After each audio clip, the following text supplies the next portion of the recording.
With mise-en-scène, cinematography, and editing, filmmakers can transmute words on paper into paintings with movement. One such example is the subway scene in Tyagarajan Kumararaja's sophomore film Super Deluxe, shot by P.S. Vinod and Nirav Shah. The scene takes place as the film inches towards the climax and acts as a crucial intersection of two primary characters from two different storylines.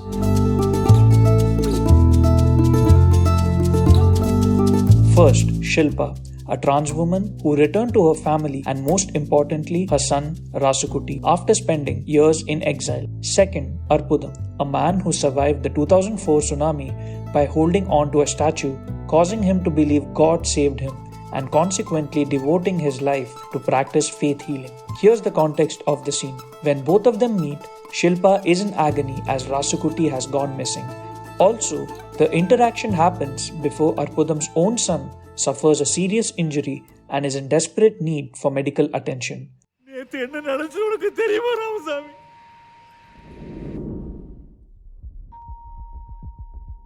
Although the meeting is told from Arpudam's point of view, the scene begins in a dim-lit subway with Shilpa sitting on the ground in the thick of darkness, mourning her son's disappearance. When she sees Arpudam, he is under the light on the other end of the subway, contrary to Shilpa offering his blessings to her family.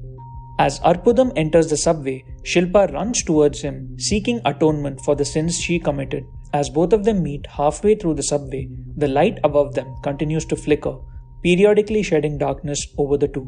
The blinking indicates the collision of two characters, one from darkness and sin, and the other who supposedly represents faith and light. Initially, both are framed using medium shots, but as the conversation gets intimate, medium shots make way for medium close-up shots.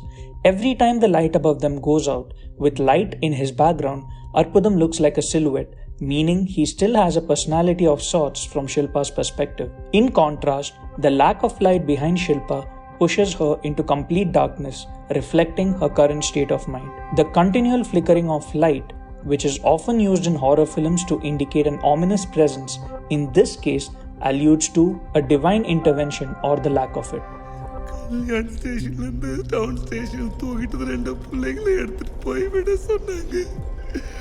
நானும் அவனுங்க கொடுக்குற எச்ச காசுக்கு ஆசைப்பட்டு அந்த பிள்ளைங்களை எடுத்துட்டு போய்விட்ட சாமி.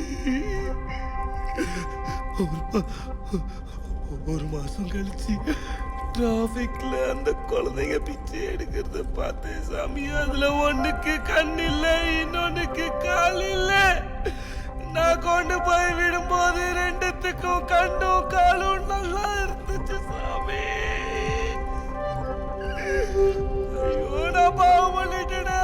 இந்த பாவிக்கு பாவ மன்னிப்பு கிடைக்காதா சாமி? இந்த பாவிக்கு பாவ மன்னிப்பு கொடுக்கல.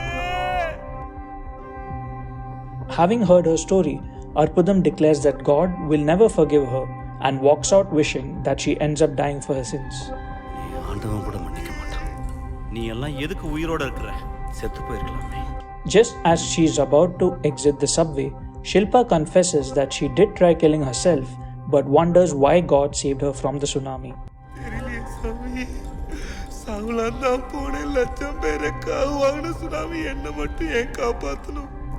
அந்த ரெண்டு புள்ளைங்க கண்ணும் காலையும் புடுங்கிறதுக்கா இல்ல நான் பெத்த புள்ளைய தொலைச்சிட்டு இப்படி நிக்கிறதுக்கா?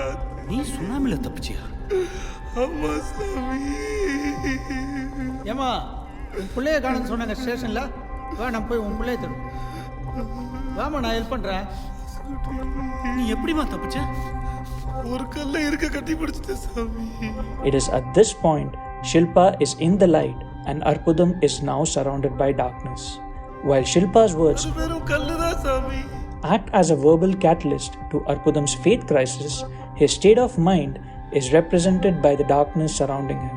Shilpa moves towards the light to search for her son, while Arpudam remains in the darkness just like Shilpa did before meeting him. அது எங்கமா இருக்குது?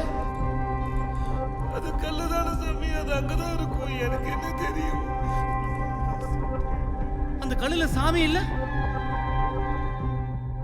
When Shilpa's words hit him like a rock, Arpudam looks as solidified as a kallu. What began as Shilpa seeking forgiveness for her sins from a morally high-grounded Arpudam ends with Shilpa enlightening Arpudam and questioning everything he believed in, Until then, this 4-minute scene is a masterclass in staging and leaves a lot to ponder upon, both with its philosophy and filmmaking. சாமி அது வெறும் கல்லுதான் சாமி.